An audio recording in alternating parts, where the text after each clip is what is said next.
નમસ્કાર મિત્રો, જય ગૌ માતા। જો આજે આપણે સોયાબીનમાં અને મગફળીમાં ઈયળનો પ્રશ્ન છે, તો એના માટે આપણે પ્રાકૃતિક દવા છંટકાવ કરવા જઈ રહ્યા છીએ। તો પ્રાકૃતિક દવા કઈ રીતના બનતી છે, તો આપણે આમાં એક પંપે 800 ml ખાટી જૂની છાશ લીધી છે। એક પંપે 800 ml થાય ને એ રીતના ટાંકામાં મિક્સ કરી જ દીધી છે। અત્યારે જો વ્હાઈટ પાણી દેખાય।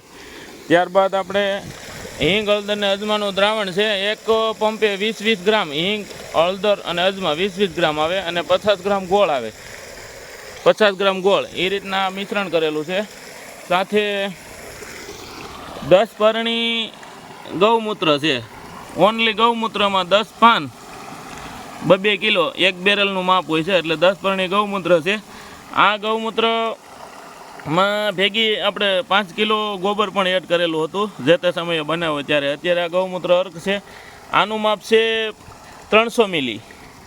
ત્યારબાદ આપણે આ ગોબરની સ્લરી છે, અત્યારે તાજું ગોબર લીધું છે અને એની સ્લરી બનાવી છે। આ રીતના વ્યવસ્થિત મિક્સ કરીને આનું માપ આપણે આવશે એક પંપે 200 ગ્રામ, પણ ડાયરેક્ટલી પંપમાં કોઈ વસ્તુ નાખવાની નથી। આ બધું વ્યવસ્થિત આ ટાંકાની અંદર આપણે મિક્સ કરવાનું હોય છે। જેમ કે એક વસ્તુ એવી રીતના આ પણ મિક્સ કરવાનું છે। સાથે આ ગૌમૂત્ર અર્ક છે, 10 પરણી અર્ક, આ પણ એડ કરી દીધો। આવું બધું એડ કરીને હવે આ પાણીનો ડાયરેક્ટ પંપ ભરીને છંટકાવ, સીધો જ છંટકાવ કરવાનો છે, જેનાથી શું થશે, અલગ જ પ્રકારની સુગંધ ફેલાશે અને જે સુસિયા જીવાત, ઈયળ, તમામ પ્રકારની ઈયળ, લશ્કરી ઈયળ કે સાદી ઈયળ, લીલી ઈયળ, કાબરી ઈયળ, તમામ પ્રકારની ઈયળ, સુસિયા જીવાત, થ્રિપ્સ, કથીરી, વાયરસ, તમામ રોગમાં કામ કરે છે।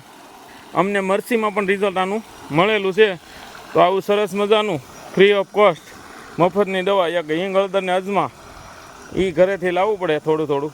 બાકી જો આવી રીતના 10 પાનનું ગૌમૂત્રમાં 10 પરણી અર્ક બનાવેલો છે, એ પણ આપણે આગળના વિડીયોમાં બતાવશું 10 પરણી અર્ક અમે કઈ રીતના બનાવ્યો છે, ગૌમૂત્રમાંથી જ ખાલી તૈયાર કરેલો છે।